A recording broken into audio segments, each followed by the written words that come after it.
વનયાત્રામાં જાઓ. વનયાત્રામાં ધ્રુવ ગયા, તપસ્યાનો પ્રારંભ કર્યો. 1 મહિના દિવસ સુધી તપ કર્યું, માત્ર ને માત્ર કોઠા ખાઈ. સદગુરુની કૃપા મળે તો બધું થાય. નારદજી સદગુરુ તરીકે મળ્યા છે. ગુરુ મંત્ર મફતમાં નથી મળતો. મફત એટલે પૈસા નહીં, પણ સદગુરુ કાન ફૂકે ને ત્યારે કાન નથી ફૂકતા, આપણા આત્માની ચેતનાને જગાડે છે,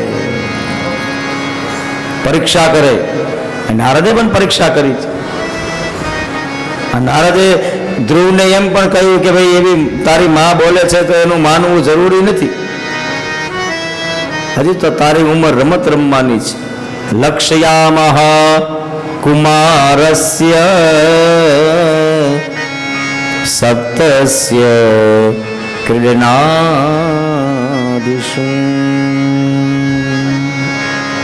જતો રે.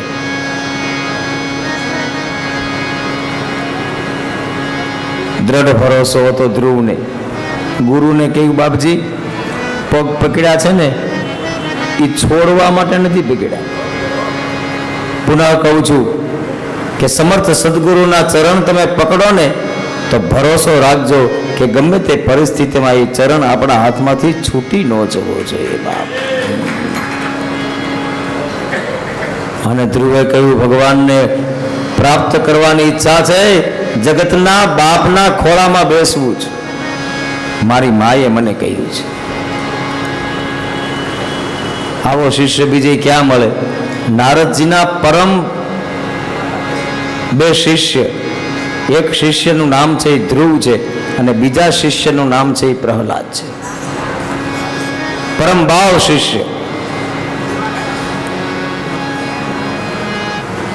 નારદજીએ મંત્ર આપ્યો, લો યમુનાના તટ ઉપર જાઓ, આ મંત્રનું પાન કરો, આ મંત્રનું ગાન કરો. યમુના તટે ગયા, 1 મહિનો ફળ ખાધા, બીજા મહિનાની શરૂઆતમાં કોઠા ખાધા, પાંદડા ખાધા, 3જા મહિનાની શરૂઆતમાં પાણી પીધું, 4થા મહિનાની શરૂઆતમાં હવા ખાધી અને 5મા મહિનાની શરૂઆતમાં તો પોતાના આત્માને જીતી લીધો. ભગવાને ઢંઢોળી અને ધ્રુવને જગાડ્યા.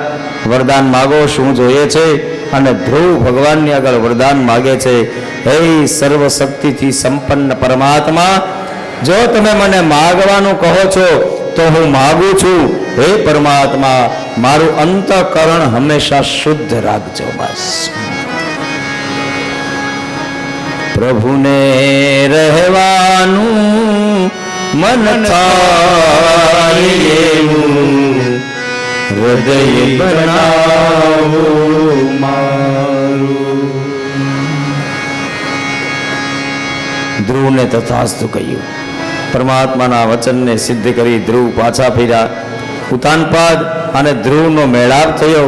માં સુરુચિની આગળ ધ્રુવ ગયા. માં સુરુચિએ ધ્રુવને કહ્યું, બેટા તું મને કેમ મળવા માટે આવ્યો? ધ્રુવે જવાબ આપ્યો કે માં, એ સમયે તું નહીં પણ તારા જીહવાની ઉપર માં સરસ્વતી બેઠી અને એ બોલીને એના પરિણામે આજ મને પરમાત્માના ખોળામાં બેસવાનો મોકો પ્રાપ્ત થયો. તારા કડવા વાક્ય એ કડવા વાક્ય ન હતા, મારા જીવનનું ઉત્થાન હતું. અને સુરુચિના કડવા વાક્યએ ધ્રુવને હરિચરણ સુધી પહોંચાડ્યા. રાજા બની ગયા ધ્રુવ. સદગુરુનું કામ જ એ છે કે જરૂર પડે ત્યારે દોડીને આવે. નારદજી પુનઃ દોડીને આવ્યા. નારદજીએ ધ્રુવને ઢંઢોળ્યા અને જગાડ્યા. રાજગાદી માટે મેં તને મંત્ર નથી આપ્યો, જાગ. આ મંત્ર મેં તારા જીવનની ગાદી માટે આપ્યો છે. ધ્રુવ જાગ્યા. પુનઃ યમુનાના તટે ગયા. યમુના તટે જઈ ધ્રુવે પુનઃ પરમાત્માનું ભજન કર્યું. એટલું બધું ભગવાનનું ભજન થયું, એટલું બધું ભગવાનનું ભજન થયું. આકાશમાંથી પાર્ષદો વિમાન લઈ અને ધ્રુવને લેવા માટે આવ્યા. વિમાન ઊંચું હતું, ધ્રુવ નીચે હતા. એક પગથિયાની જરૂરત પડી ત્યારે ધ્રુવને પૂછ્યું કે પગથિયા તરીકે તમારી આગળ શેને ઊભા રાખીએ? ત્યારે ભગવાનના ભજનનો જેને નશો હોય ને એની અસ્મિતા એ ધ્રુવનો જવાબ છે, મૃત્યુને કહો મારી સામે મસ્તક ઝુકાવીને ઊભું રહે અને મોતની ઉપર પગ મૂકીને પરમાત્માના દરબારમાં હું જા. આ હરિભજનની તાકાત છે બાપ. જેણે ભજન કર્યું છે ને એના ચરણમાં મોત નિત્યદા ચોકી કરે છે. એને મોતની ભીતિ નથી હોતી, મોતને આ મહાપુરુષોની ભીતિ હોય છે. મેં સવારે કહ્યું હતું કે વિધાતા એના લેખ નથી લખતા, વિધાતાના લેખ આવા મહાપુરુષો લખે છે બાપ. આ દુનિયામાં અનેક એવી ચૈતન્ય શક્તિઓ જીવીને ગઈ છે. જ્ઞાનેશ્વર થઈ ગયા અને જ્ઞાનેશ્વરની સાથે ચર્ચા થઈ. એકે આમ કહ્યું, એકે આમ કહ્યું, ત્યારે જ્ઞાનેશ્વરે આ જડ ઓટલાને પણ ચલાવી દીધો. એ જડ ઓટલો બીજો કોઈ નહીં પણ મારા તમારી જડ બુદ્ધિની ઉપર એનો એવો પ્રસાદ પડ્યો કે આપણી જડતા મટી ગઈ અને આપણે ઓગળીને પાણી થઈ ગયા બાપ. જળ ચેતન કરે એનું નામ સદગુરુ છે. મૃત્યુ ઉપર પગ મૂકીને ધ્રુવ અવિચળ પદને પામ્યા. ધ્રુવ ચરિત્રની કથા મનન તમને સૂચના આપે છે કે બને ને એટલું પ્રભુ ભજન તમારા બેંકની અંદર જમા કરજો. બસ એ ધ્રુવના જ કુળની અંદર ત્યાર પછી રાજા અંગ આવ્યા. અંગ બહુ સાત્વિક માણસ હતા. હેલો એક અગત્યની સૂચના છે કે MH344419 નંબરની ગાડી 4 વ્હીલ MH3444 યજ્ઞ કર્યો અંગરાજાએ. યજ્ઞનું પ્રાયશ્ચિત થયું નહીં. બધા લોકો કહ્યું ભાઈ પ્રાયશ્ચિત ન થયું કંઈ નહીં, પુત્રની ઈચ્છા હોય તમને ત્યાં પુત્ર મળશે. અંગને ત્યાં પુત્ર થયું એનું નામ વેન પડ્યું. લીધું મૂકે નહીં એનું નામ વેન. એટલો નિર્દયી પુત્ર થયો જેના કારણે અંગે ઘરનો ત્યાગ કર્યો અને વેનને રાજા બનાવ્યા. રાજા બન્યા પછી વેને ગામમાં ઢંઢેરો ટીપાયો નગરમાં, કોઈએ ભગવાનની પૂજા કરવી નહીં, મારી જ પૂજા કરો, હું જ સર્વત્ર છું. આ ઋષિમુનિઓ સમજાવવા ગયા ગયેલા ભલા માણા, તું થોડો સર્વત્ર છો, નહીં હું સર્વત્ર છું. પછી તર્ક લગાવે છે કે તમે કહો છો ને કે જે રાજાનો રાજ્યાભિષેક થાય એ રાજાના શરીરમાં 33 કરોડ દેવનો વાસ હોય. ઋષિમુનિએ કે હા, તો મારો રાજ્યાભિષેક થયો છે તો મારા શરીરમાં પણ 33 કરોડ દેવનો વાસ છે, તેથી આ બધા દેવની પૂજા છોડો અને મારી પૂજા કરો. ઋષિમુનિને ક્રોધ આવ્યો અને ક્રોધને કારણે વેનને ખલાસ કર્યો. વેનના શરીરને સાચવીને રાખ્યું. રાજા વિનાનું રાજ્ય. પુનઃ મંથન થયું. મંથનના અંતે અંદરથી એક કાળો પુરુષ નીકળ્યો. જે વેનનું પાપ હતું એનું નામ નિષાદ થયું અને એમાંથી એક જોડકું ઉત્પન્ન થયું અને એમાંથી મહારાજા પૃથુનો જન્મ થયો. પૃથુ મહારાજે ગળી ગયેલા અન્નને મનુ મહારાજને વાછરડો બનાવી અને પૃથ્વીનું દોહન કરી અને પ્રાપ્ત કર્યું. પછી વરસાદ થતો ન હતો એટલે 99 અશ્વમેઘ યજ્ઞ કર્યા. 100મો અશ્વમેઘ યજ્ઞ પૂરો થયો નહીં. ઇન્દ્રએ અશ્વનું હરણ કર્યું. એક વાર, બે વાર, ત્રીજી વાર બ્રાહ્મણોએ કહ્યું કે યજમાન ક્રોધિત ન થવું જોઈએ ક્યારે, તેથી આપ શાંતિથી બેસો. હવે હું જોઉં છું કે ઇન્દ્ર કેમ નથી આવતો. અને બ્રાહ્મણોએ ભરી આમ ઘીની ચમચી અને બ્રાહ્મણો કે હમણાં ઘોડાની સાથે ઇન્દ્રને આ યજ્ઞ કુંડની અંદર હોમી દઈએ. બ્રહ્માજીને ડર લાગ્યો કાં તો બ્રાહ્મણો છે ભાઈ. તેથી બ્રહ્માજી દોડ્યા, બ્રાહ્મણોને વિનંતી કરી, હે ભૂદેવો આપ આવું ન કરો. પૃથુ મહારાજને સમજાવ્યા કે તમારે હો યજ્ઞ કેના માટે કરવા છે. પૃથુ મહારાજે જવાબ આપ્યો કે 100 યજ્ઞ પૂર્ણ થાય તો આ પૃથ્વી છે એ રસયુક્ત થાય. ભગવાન વિષ્ણુ પ્રસન્ન થયા. 99 યજ્ઞથી જ હું તમારી પર પ્રસન્ન થાઉં છું.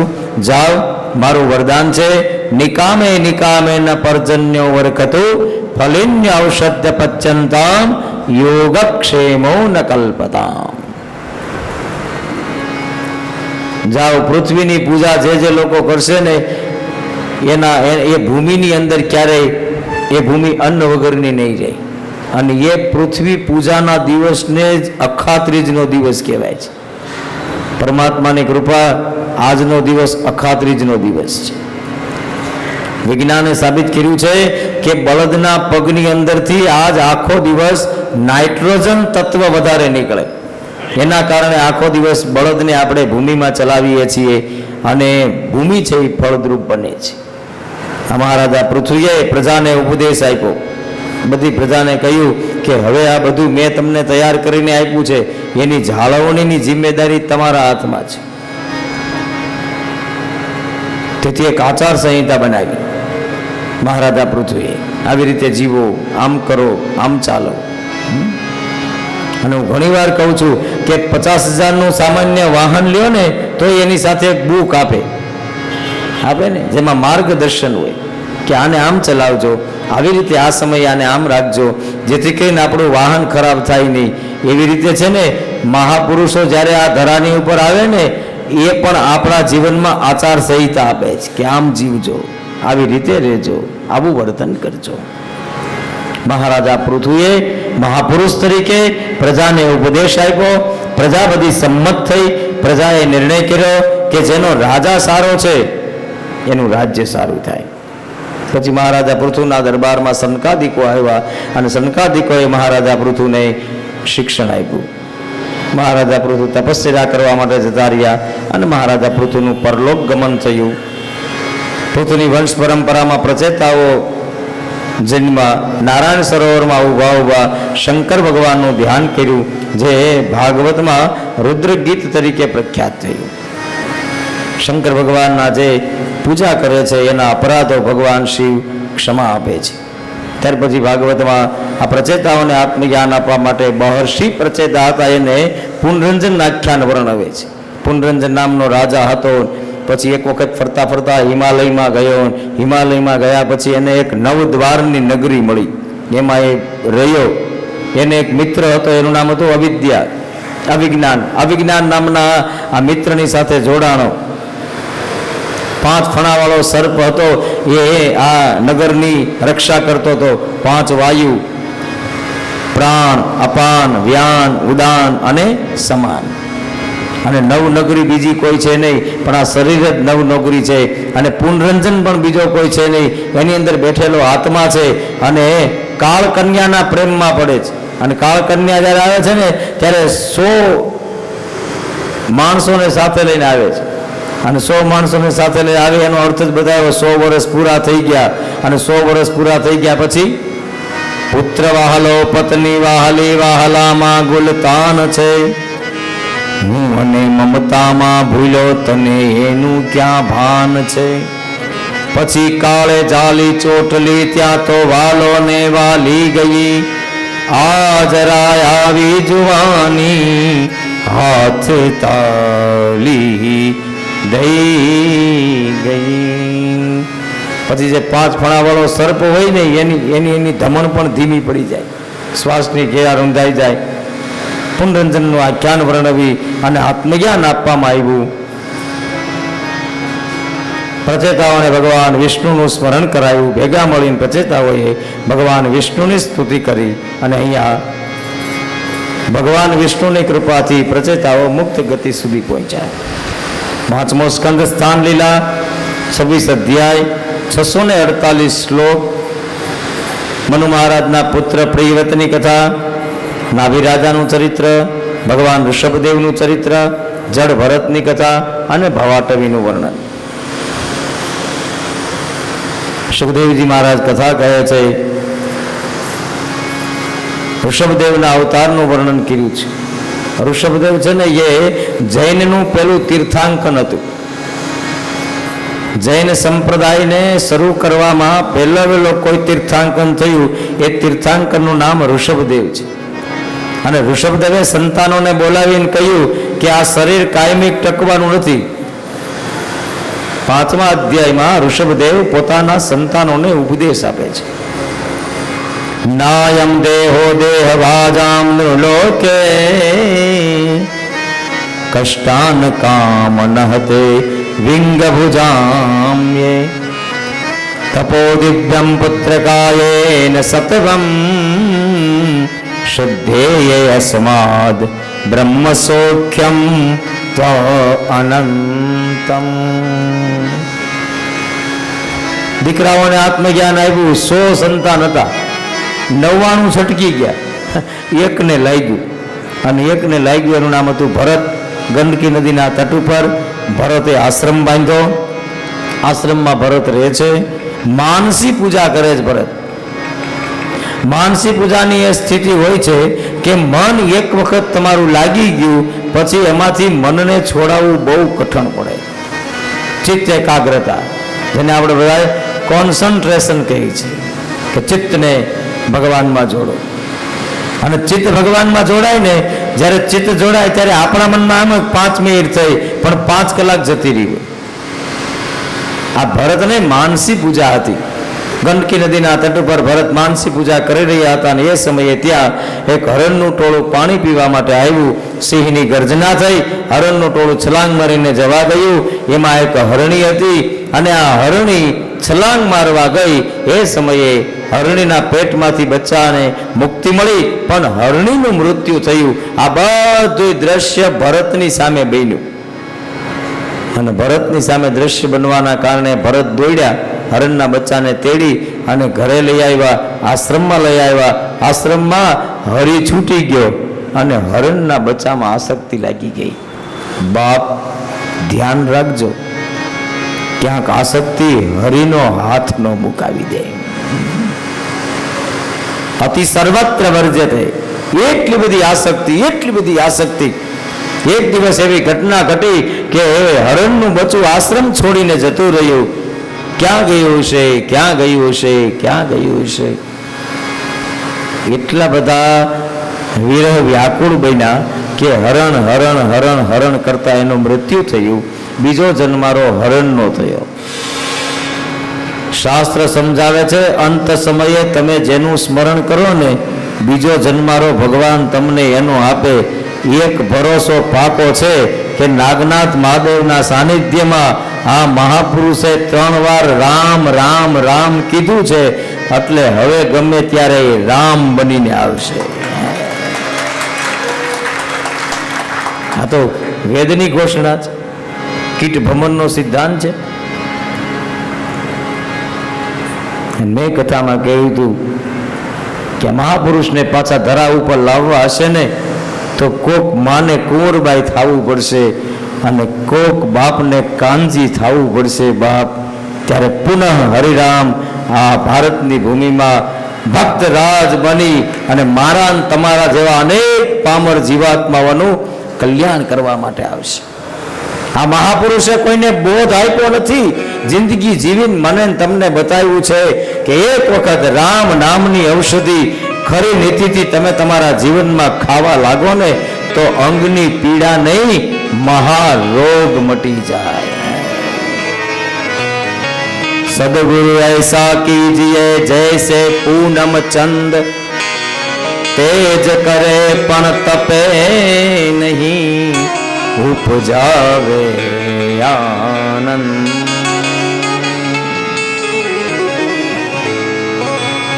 અંત સમયે હરણ હરણ હરણ હરણ કરતા ભરતનું મૃત્યુ થયું. બીજો જન્મારો હરણનો થયો. મેં કથામાં કહ્યું તું, પ્રાર્થના, પુરુષાર્થ અને પ્રસાદ કોઈ દિવસ નિષ્ફળ જાય નહીં. એ બગાસા ખાતા ખાતા ક્યારેક ક્યારેક આપણાથી સુંદરકાંડ થઈ ગયો હશે ને, એટલે આ મહાપુરુષે મારો ને તમારો હાથ ચાલ્યો હશે. બાપ ભલે ને ઊંઘમાં થયો, સભાન અવસ્થામાં નહીં તો બેભાન અવસ્થામાં, જાગૃત અવસ્થામાં નહીં તો સુષુપ્ત અવસ્થામાં, પણ ક્યાં ક્યાં આપણાથી કોઈ એવું સત્કર્મ થયું છે જેના પ્રતાપે આ મહાપુરુષોનો હાથ આપણા માથા ઉપર નિત્યદા ફરતો રહ્યો. તેથી પ્રાર્થના નિષ્ફળ જાય નહીં, પુરુષાર્થ નિષ્ફળ જાય નહીં, અને પ્રસાદ નિષ્ફળ જાય નહીં. ભરતે ભગવાનનું ભજન કર્યું તું, નિષ્ફળ ન ગયું. હરણ થયા, પણ ચિંતન રહ્યું કે બીજો જન્મારો મનુષ્યનો મળે ને તો આસક્તિ લગાડવી નથી. અને બીજો જન્મારો ભરતને બ્રાહ્મણ તરીકે પ્રાપ્ત થયો. કર્મકાંડ કરવા વાળા બ્રાહ્મણ, સારું કર્મકાંડ ચાલે, પણ કર્મકાંડમાં આનું ચિત્ત લાગતું નથી. પૈસા માટે ભગવાનને રીઝવવા કરતા જિંદગીને સમર્પિત કરી અને આત્માના માટે એક વખત ભગવાનને રીઝવી દઈએ ને તો એ પરમાત્માનો પ્રસાદ થઈ જાય. ઘર છોડ્યું, આ બ્રાહ્મણ વન યાત્રામાં નીકળ્યા અને એ સમયે ત્યાં એક શુદ્ર રાજાએ એને પકડ્યા ભદ્રકાળીનો બલિ ચડાવવા માટે. ભદ્રકાળીનો બલિ ચડાવવા માટે શુદ્ર રાજાએ પકડ્યા ને અને જ્યાં બલિ ચડાવવા ગયા ને તે સમયે ભદ્રકાળી પ્રસન્ન થયા. એ ભરતને બચાવી લીધા અને શુદ્ર રાજાને ખલાસ કર્યા. ભરતને મનમાં થયું આમાં પણ આપણે પ્રીતિ લગાડવી નથી. આસક્તિ છોડી આગળ ચાલ્યા. રહુગણ રાજા સિંધુ નરેશ જ્ઞાનની ચર્ચા કરવા માટે કપિલ ઋષિના આશ્રમમાં જતા હતા અને પાલખી ઉપાડવા વાળો બીમાર પડ્યો અને ભરતને પકડીને લઈ ગયા. ભરતના ખંભા ઉપર પાલખી મૂકી.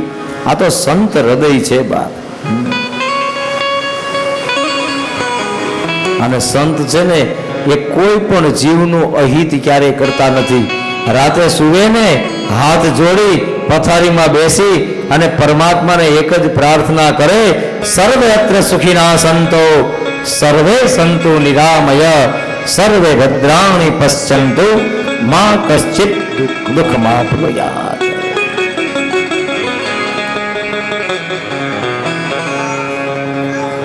તેથી પગના તળે કોઈ જીવ જંતુ આવે, ભરત છલાંગ લગાવે.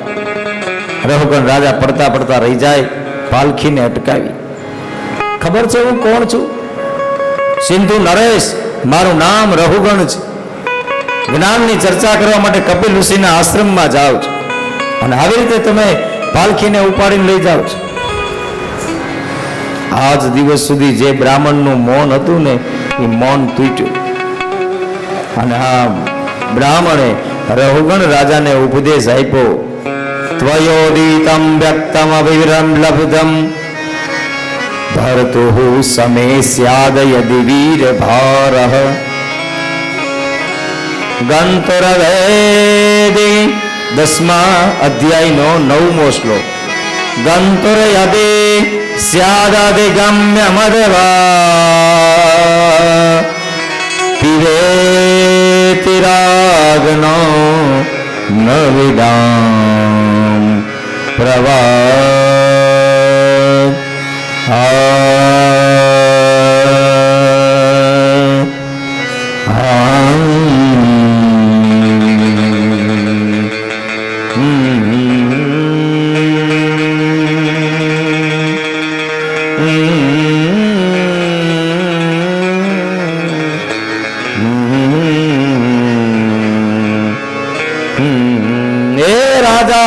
અભિમાનથી આટલો બધો ભરેલો છે અને અભિમાન તો આટલો બધો ભરેલો હોવા છતાં તું જ્ઞાનની ચર્ચા કરવા માટે જાય છે.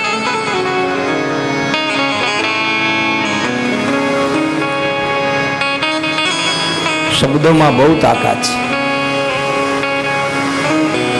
અને એ શબ્દ ભરત બોલ્યા. રહુગણ રાજા પાલખીમાંથી નીચે ઉતરી ગયા. શરણાગતિ સ્વીકારી લીધી રહુગણ રાજાએ.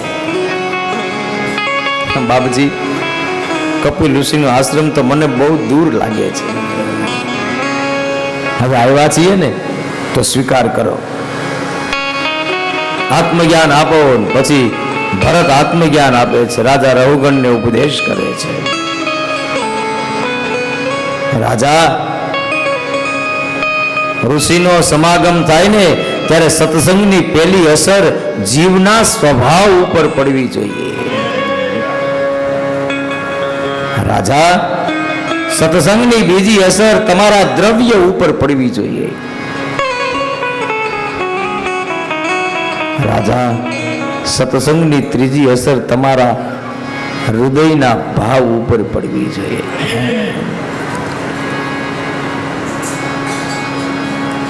અને આ ત્રણ વસ્તુ ક્યારે આવે ખબર છે? જીવનમાં ભગવાનના માટેનું ધૈર્ય હોય, જીવનનો ભગવાન પ્રાપ્ત કરવા માટેની પ્રયત્નો પુરુષાર્થ હોય અને જીવનની અંદર જ્યારે સંકોચ છૂટે ને ત્યારે હરિ નાચે છે બાપ. આપણા જીવનની સાથે તમે ક્યારેક ઝીણી દ્રષ્ટિથી જોજો. આટલો મહાન વિશ્વ વંદનીય સંત હાથમાં મજીરા લઈ અને લોકોની વચ્ચે નાચવા લાગે ને ત્યારે એક જ દ્રષ્ટિ દેખાય કે એને રામમાં અનુરાગ કેટલો હશે, કેટલા ભાવથી ભજનનું નામ પડે એટલે ભોજનને છોડી દે.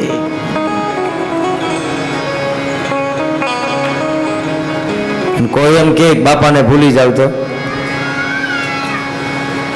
ભૂલવા મને કહો છો, સ્મરણો ભૂલાઈ ક્યાંથી.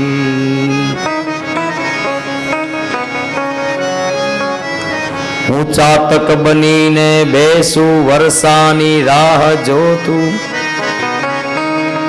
ભલે સાગર જળે ભર્યા પણ આનું બિંદુ ભૂલાય ક્યાંથી. ભૂલવા મને કહો છો, સ્મરણો ભૂલાય ક્યાંથી.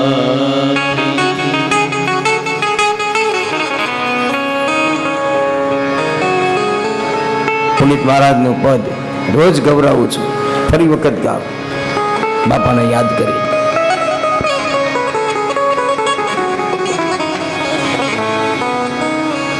ડગલે ડગલે વાલા તું તો સાંભળ, કેમ કરીને નિર્ખું મુખ જો આ ડગલે ડગલે વાલા તું તો સાંભળે. એ ઈર્ષા કરવી એ પાપ છે, પણ વ્યાસપીઠ ઉપરથી હું એક ઈર્ષા કરું છું. બ્રાહ્મણ છું અને એ ઈર્ષા એ કરું છું બાપાની સાથે જે લોકોએ મુસાફરી કરી છે, બાપાના રાંધેલા જે લોકોએ રોટલા ખાધા છે, અમારી એ બદકિસ્મત છે કે બાપાના હાથનો રોટલો અમારા હાથમાં નથી આવ્યો. જિંદગીની તમામ વસ્તુ ભૂલી જાજો બાપ, પણ આ જગતના નાથે તમારા હાથમાં જે હાથ મૂક્યો છે ને એની સેવાને ક્યારેય ભૂલશો નહીં.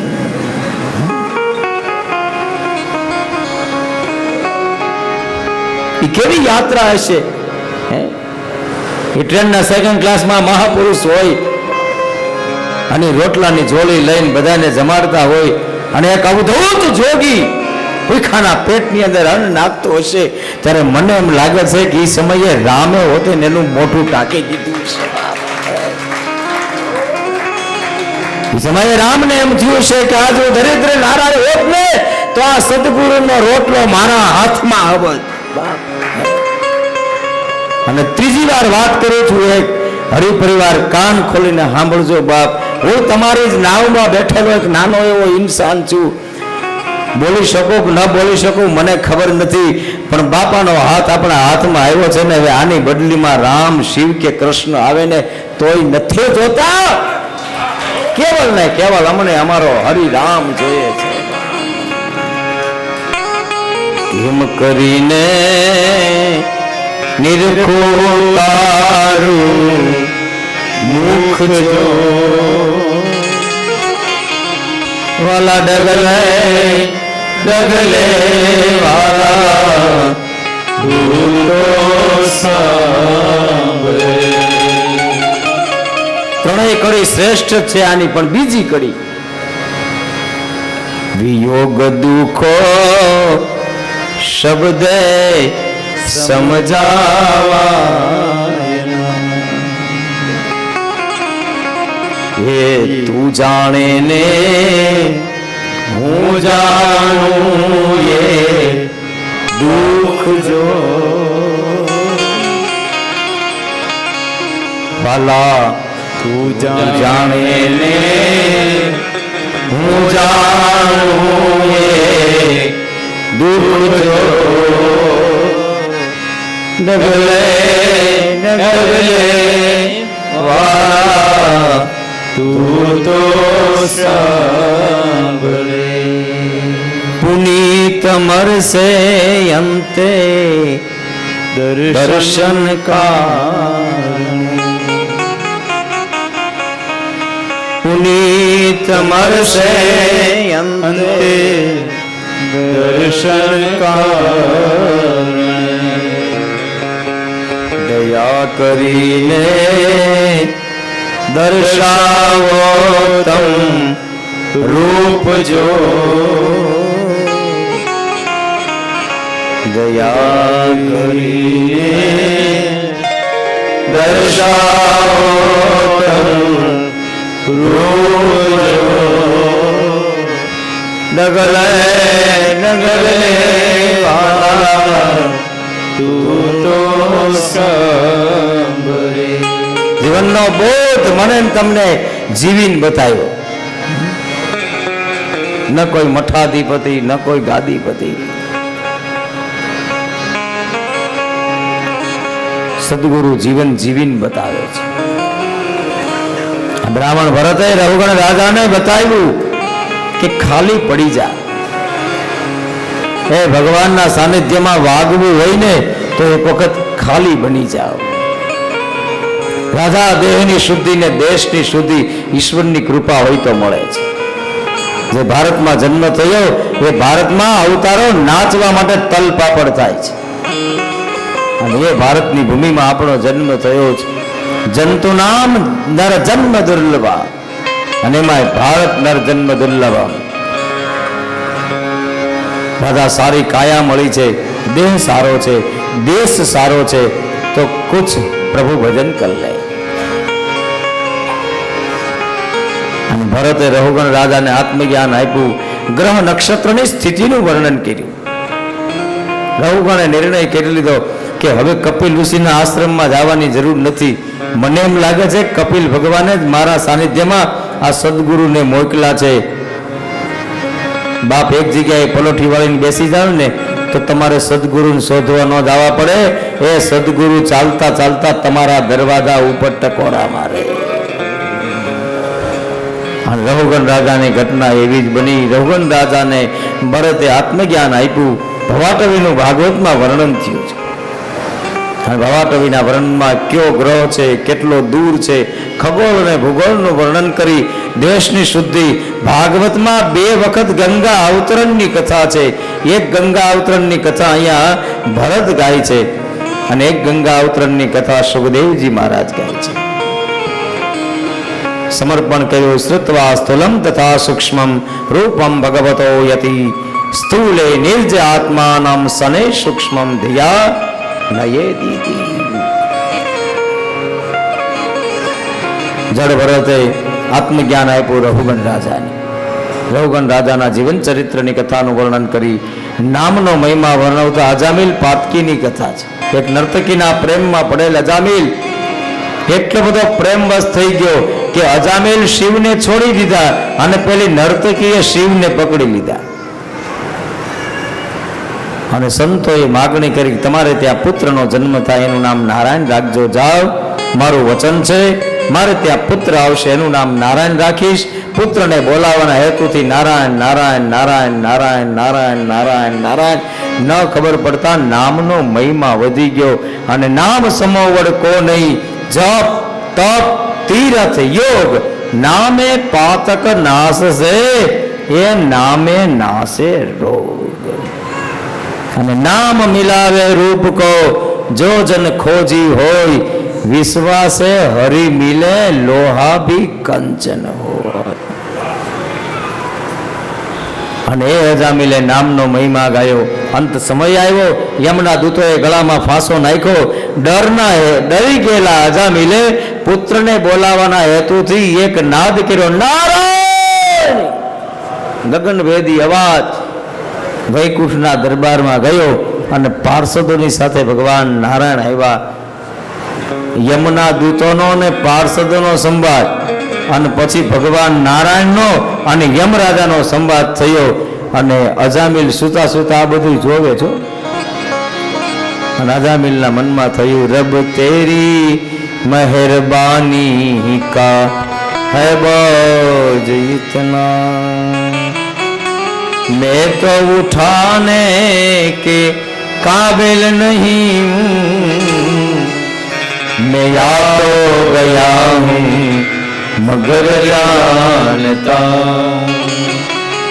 तेरे दर पे आने के काबिल नहीं हूँ, रब तेरी मेहरबानी का है बोझ इतना. અજામિલે નારાયણનો નાદ કર્યો, પરમ ગતિને પામ્યો. નારદજીના પ્રશ્નો, દક્ષ પ્રજાપતિની સાથે ચર્ચા થઈ. નારાયણ કવચ ગવાનું. વત્રાસુરને ખલાસ કરવા માટે દધીચીએ પોતાના દેહનું દાન કર્યું અને દેહનું દાન કરીને દધીચીએ વત્રાસુરનો ઉદ્ધાર કર્યો. ચિત્રકેતુને પાર્વતીનો શાપ લાગ્યો. એ કથા ગવાણી. માં પાર્વતીને વંદના કરી, પાર્વતીની પૂજા કરી, હાથ જોડી પાર્વતીની સ્તુતિ કરી. પાર્વતી પ્રસન્ન થયા. ચિત્રકેતુની કથાને ગાય. ત્યાર પછી ભાગવતની અંદર હિરણ્યકશ્યપના ચરિત્રનું વર્ણન છે. આવો ભેગા મળીને આ યજ્ઞ મંડપમાં આપણે પણ ભક્તરાજ પ્રહલાદના ચરિત્રની ગાથા ગાઈએ. હિરણ્ય કહેતા સોનું, કશ્યપ કહેતા જોવું. જેણે સોનાને જોયું છે એનું નામ હિરણ્ય કશ્યપુ છે. પોતાની પત્નીનું નામ કયાધુ છે અને કયાધુને નારદજીના આશ્રમમાં મૂકે છે અને હિરણ્યકશ્યપ તપસ્યા કરવા જાય છે. જ્યારે હિરણ્યકશ્યપ તપસ્યા કરવા માટે જાય છે ને ત્યારે કયાધુના પેટની અંદર પ્રહલાદ 5 મહિનાના હતા. નારદજીએ જેટલું જ્ઞાન આપ્યું ને બધું જ્ઞાન 5 મહિનાના પ્રહલાદે પોતાની માના કુખની અંદર જ જાણ્યું હતું. હિરણ્યકશ્યપ ઘરેથી લખીને ગયો છે, રાતે મરું નહીં, દિવસે મરું નહીં, શસ્ત્રથી મરું નહીં, અસ્ત્રથી મરું નહીં, ઘરમાં મરું નહીં, બહાર મરું નહીં, આકાશમાં મરું નહીં, ધરા ઉપર મરું નહીં, નરથી મરું નહીં, પશુથી મરું નહીં. બ્રહ્માજીએ બધી કોલમ વાંચીને સહી કરી દીધી. તથાસ્તુ. હિરણ્યકશ્યપ તપસ્યા કરીને ઘરે પાછા ફર્યા ને એ સમયે પ્રહલાદ 5 વર્ષના થઈ ગયા છે. 5 વર્ષના પ્રહલાદ થયા અને 5 વર્ષના પ્રહલાદ નારાયણનો નાદ કરે છે. પિતા અને પુત્રને વિરોધ થયો. પિતા એમ કહે છે કરતા હરતા હું છું અને પુત્ર એમ કહે છે કરતા હરતા મારો નારાયણ છે. અત્ર તત્ર સર્વત્ર હરિગીયતા. બધી જગ્યાએ ભગવાન ભગવાન અને ભગવાન જ છે. શુડા અને અર્ક નામના ગુરુપુત્રના આશ્રમની અંદર પ્રહલાદને ભણવા માટે મોકલ્યા. પ્રહલાદ ભણવા માટે ગયા. ગુરુપુત્રએ પ્રહલાદને ભણતર ભણાવ્યું કે ખરેખર તમારા પિતાના વારસાને પકડીને રાખો. તમારા પિતાએ તમારા માટે કેટલી બધી મહેનત કરી છે. ખરેખર આ સંચાલન કરવા વાળો કોઈ હોય સમર્થ તો તમારો બાપ જ છે, એને જીતી શકે એમ કોઈ છે નહીં. પ્રહલાદે કહ્યું મારા પિતા જો બધું કરતા હરતા હોય તો એક કામ કરો, આવતીકાલે સૂર્યનો ઉદય થાય છે ને એ ન થાય. એક કણમાંથી અનેક કણ આપવા વાળો મારો બાપ નથી પણ જગતનો બાપ છે. અને ગુરુપુત્રને કાનમાં વાત પડી. ગુરુપુત્રએ આવી અને હિરણ્યકશ્યપને કહ્યું તમારો આ પુત્ર છે ને હવે અમારી આગળ ભણશે નહીં. ન મત પ્રણીતમ ન પર પ્રણીતમ સૂતો વદતેશ તવેન્દ્ર શત્રો નૈસર્ગીર કે યમતીરસ્ય રાજન નિયચ્છ મૃત્યુ કદદાહ સ્મમાન.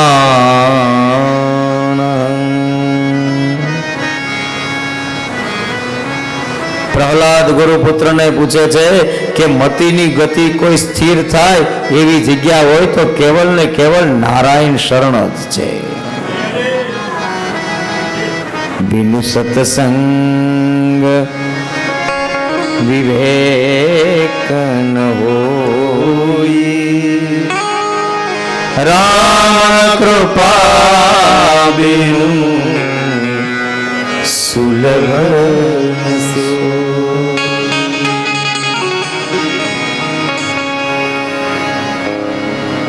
સત્સંગથી જીવનનું પરિવર્તન આવે.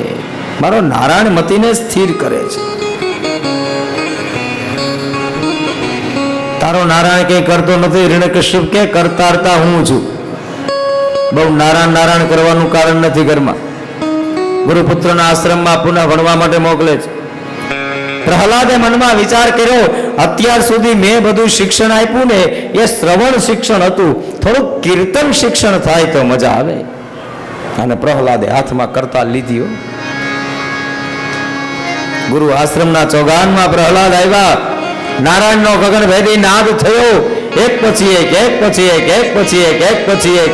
આ અસુરના સંતાનો હતા ને નારાયણના નાદમાં ભળ્યા. ગગનભેદી નારાયણના નાદે હિરણ્યકશ્યપના કાનને ચમકાવ્યા. આપણા રાજ્યમાં નારાયણનું નામ તપાસ કરો. સેવકોને મોકલા અને સેવકો ગયા ત્યારે પ્રહલાદ નાનો એવો હાથમાં કરતાલ અનેક શિષ્યોની સાથે નારાયણ નારાયણ નારાયણ નારાયણ નારાયણના નાદ કરે છે. સેવકોના મનમાં થયું હમણાં પ્રહલાદને ખેંચી લઈએ. અને પ્રહલાદના હાથને જ્યાં હાથ ડાળ્યો ને ત્યાં તો એનો અંદરનો રામ જાગી ગયો. હાથ છૂટી ગયા. નારાયણ નારાયણ નાદમાં મસ્ત બની ગયા. ગયા એ આવ્યા નહીં, ગયા એ આવ્યા નહીં. એટલો બધો અવાજ થયો. ગુરુપુત્રના કાને અવાજ ગયો. આ તો અવાજ આપણા આશ્રમમાંથી આવે છે. જો આ વાતની ખબર હિરણ્યકશ્યપને પડશે ને તો આપણને કોઈ સજા મળશે. ગુરુપુત્રએ દટ મૂકી હો. જ્યાં જોવે ને ત્યાં તો પોતાના આશ્રમના ચોગનમાં હે બધા નારાયણ નારાયણ નારાયણ નાચે છે. ગુરુપુત્રના મનમાં થયું આ એક પ્રહલાદે આપણા આશ્રમને નારાયણના નામથી ગજવી દીધો. આનો બાપ છે ને આપણું વરખાસન બંધ કરી દેશે. એ ગુરુ આવો એકાંક્ષી નો ચાલે. અને ગુરુપુત્રના મનમાં થયું પ્રહલાદને પકડી લાવ. અને પ્રહલાદને પકડવા માટે જ્યાં ગુરુપુત્રના હાથ પ્રહલાદના હાથને સ્પર્શ્યા ને ત્યાં તો એનોય નારાયણ જાગી ગયો. હિરણ્યકશ્યપને થયું કોઈ આવતું નથી. છે શું આ બધું? અને હિરણ્યકશ્યપ સડસડાટ રથ લઈને આવ્યો. ત્યાં તો ચોગાનમાં બધા નારાયણના નાદ ગજવે છે. ગગનભેદી અવાજ નારાયણ નારાયણ નારાયણ નારાયણ નારાયણ થાય છે. અને એ સમયે પ્રહલાદના હાથને હિરણ્યકશ્યપે ખેંચ્યો, આકાશમાં ફંગોળ્યો અને રથમાં નારાયણ નારાયણ નારાયણ પડતા પ્રહલાદ પડ્યા. જો અદ્ભુત કથા છો. સેવકો ગયા, દુષ્ટ અસુરો, એને પ્રહલાદનો હાથ પકડ્યો તો એનો નારાયણ જાગી ગયો. ગુરુપુત્ર ગયા, એને પ્રહલાદનો હાથ પકડ્યો, એનો નારાયણ જાગી ગયો. પણ હિરણ્યકશ્યપે પ્રહલાદનો હાથ પકડ્યો તો એનો નારાયણ ન જાગ્યો. એનું કારણ એ દીવામાં જ પ્રજ્વલિત પ્રકાશ પ્રાપ્ત થાય છે, જે દીવામાં વાટ અને ઘી ઓલરેડી જમા હોય. બાકી ખાલી કોડિયા હોય ને એમાં દીવાનું પ્રજ્વલિત થતું નથી. હિરણ્યકશ્યપ અહંકારથી ભરેલ ખાલી કોડિયું, એના કારણે એનો નારાયણ ન જાગ્યો. પણ નારાયણ નારાયણ નાદની સાથે પ્રહલાદ રથમાં પડ્યો. સડસડાટ રથ આવ્યો અને પ્રહલાદના સામે હિરણ્યકશ્યપે એકદમ વક્ર દ્રષ્ટિથી જોયું. તને તારા નારાયણમાં આટલી બધી પ્રીતિ છે? જો તને તારો નારાયણ કેમ બચાવે છે? સેવકોને આજ્ઞા કરી જાઓ, પ્રહલાદને પર્વત ઉપરથી ફેંકી દો. સેવકો પ્રહલાદને લઈને પર્વત ઉપર ગયા ને પછી સેવકોના મનમાં વિચાર આવ્યો કે આ એ જ પ્રહલાદ છે ને કે જે પ્રહલાદે અમારા છોકરાઓના હૃદયની અંદર નારાયણનો નાદ ભર્યો. માતૃદેવો ભવ, પિતૃદેવો ભવ, આચાર્ય દેવો ભવ, એ શીખડાવવાનું કામ આણે કર્યું છે. એ સત્યને બચાવવા અસત્ય બોલવું પડે ને તો એનું કાંઈ પાપ લાગે નહીં. અને અસુરે નક્કી કર્યું જો પાપ લાગે ને તો અત્યાર સુધી બધું પાપનું જ કામ કર્યું છે, હવે એકાદું જગતના બાપનું કામ કરી લઈએ. પ્રહલાદને કે તું પર્વત નીચે ઉતરી જા, તારા બાપને અમે કહી દેશું કે પ્રહલાદને પર્વત ઉપરથી ફેંકો તોય કાંઈ થયું નહીં. અને સડસડાટ પ્રહલાદ પર્વત નીચે ઉતર્યા. પ્રહલાદ બિચા હાથીને દારૂ પાવામાં આવ્યો કે હાથીને દારૂ પાવ, પ્રહલાદની ઉપરથી ચલાવી દો. રાત્રિના સમયે મહાવતનું પિતૃત્વ એની દીકરીએ જગાડી દીધું અને મહાવત ગામ છોડીને ગયા. પ્રહલાદ બિચા હોલિકાને બોલાવ્યા, દેવનું વરદાન તારા હાથમાં છે, આ ચાદર ઓઢી જા અને પ્રહલાદને ખલાસ કરી દે. માતૃત્વ જગાડ્યું નાના નાના દીકરાઓએ અને કહ્યું કે તમારે ત્યાં પુત્ર નથી પણ પ્રહલાદ તમારો પુત્ર છે, તમે તમારી જિંદગીને ફના કરી દો અને પ્રહલાદને બચાવી લ્યો. તો જ્યાં સુધી પ્રહલાદના ચરિત્રની કથા ગવાશે ને ત્યાં સુધી તમારી પણ કથા ગવાશે. હોલિકાનું માતૃત્વ જાગ્યું, એના પરિણામે પ્રહલાદ બચ્યો અને એક વખત બાપ અને દીકરો બે ભેગા થઈ ગયા અને બાપ અને દીકરાનો સંવાદ થયો. તને તારા નારાયણમાં આટલો બધો પ્રેમ, હા અત્ર તત્ર સર્વત્ર હરિગીયતા, મને બધી જગ્યાએ મારા નારાયણના દર્શન થાય છે. પ્રહલાદને એનો પિતા કહે છે કે નારાયણના બધી જગ્યાએ દર્શન થાય? હા, મને મારા નારાયણના બધી જગ્યાએ દર્શન થાય. હે અસુરરાજ, હું તમને એમ પણ કહું છું કે મારો નારાયણ જળની અંદર પણ પડ્યો છે. અને સહન થયું ને હિરણ્યકશ્યપથી, તારો નારાયણ જળની અંદર પડ્યો છે? હા, હું કહું છું મારો નારાયણ જળની અંદર પડ્યો છે, તો તારો નારાયણ આ સ્તંભની અંદર પણ બેઠો હશે ને? હા, મારો નારાયણ આ સ્તંભની અંદર પણ બેઠો છે. અને આ વાત સહન થઈ નહીં. હિરણ્યકશ્યપ 4 ડગલા પાછળ પડ્યો અને દોટ મૂકી અને પોતાના હાથમાં રહેલા ખડગને જ્યાં એકદમ સ્તંભની સાથે પટક્યું ને ત્યાં તો કડકડાટ કરતો સ્તંભ તૂટ્યો અને અંદરથી ભગવાન ઋષિનું પ્રાગટ્ય. શ્રી ઋષિ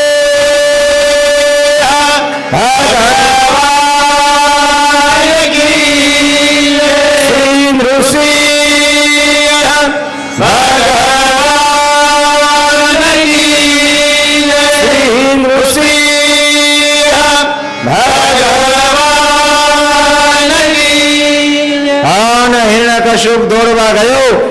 ઋષિ ભગવાને હિરણ્યકશ્યપને ઉપાડ્યો અને ઉમરામાં લીધો અને પોતાના ખોળામાં રાખ્યો. તારા ખિસ્સામાં કાગળિયું છે એ કાઢ, રાતે મરું નહીં, દિવસે મરું નહીં, શસ્ત્રથી મરું નહીં, અસ્ત્રથી મરું નહીં, નરથી મરું નહીં, પશુથી મરું નહીં, આકાશમાં મરું નહીં, ધરા પર મરું નહીં. અને બધી કોલમ ખોટી પડી. લાંબા નોર આ હિરણ્યકશ્યપના પેટની અંદર ભગવાન ઋષિએ નાખ્યા. હિરણ્યકશ્યપને ચીરો અને અંદરથી આંતરડાને ખેંચી અને પોતાના ગળામાં જાણે સુંદર મજાની માળા ધારણ કરી હોય એમ ભગવાન ઋષિએ માળા ધારણ કરી. અહીં સાઈડની અંદર જ સુંદર મજાનું ભગવાન ઋષિના પ્રાગટ્યનું એક ચલચિત્ર પણ બતાવવામાં આવ્યું છે. આ યજ્ઞ મંડપમાં ભગવાન ઋષિનું પ્રાગટ્ય થયું. જય ઘોષ સાથે પરમાત્માને પ્રાર્થના કરીએ, એ જરૂર પડે ને તો જળમાં પણ તું આવી અને અમારું રક્ષણ કરજે. એ ભાવ સાથે આવો આજની કથા વિરામ લે છે. આવતીકાલે સવારમાં 9 વાગે પાછા મળશું. સવારમાં 9 વાગે કથા ચાલુ થશે અને 12:30 પૂરી થશે. એટલે આવતીકાલે જે કથા મંડપમાં હોય તૈયારી સાથે આવજો, કારણ કે આજે 1 કલાક આપણે લીધી, હજી કાલે પણ 1 કલાક આપણે લેવાની છે. એટલા માટે સવારમાં 9 વાગ્યે કથા ચાલુ થશે અને 12:30 કથા આપણી પૂરી થશે. આવો જય ઘોષ સાથે ઉઠતા પહેલા હરિનામ સંકીર્તન કરી કથાને વિરામ. જય ઘોષ ત્રીજે કરજો.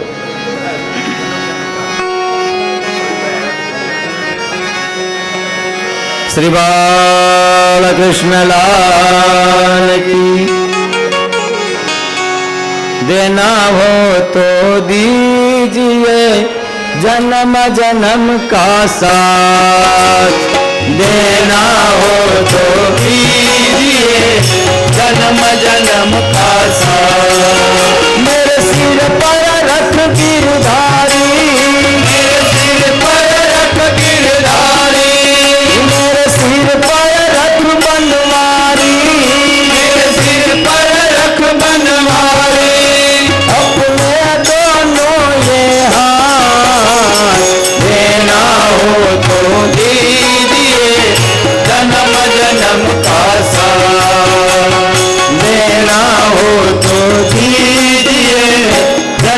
जन्म का साथ, देना हो तो दीजिए जन्म जन्म का साथ। देने वाले श्याम प्रभु से धन और दौलत क्या मांगे,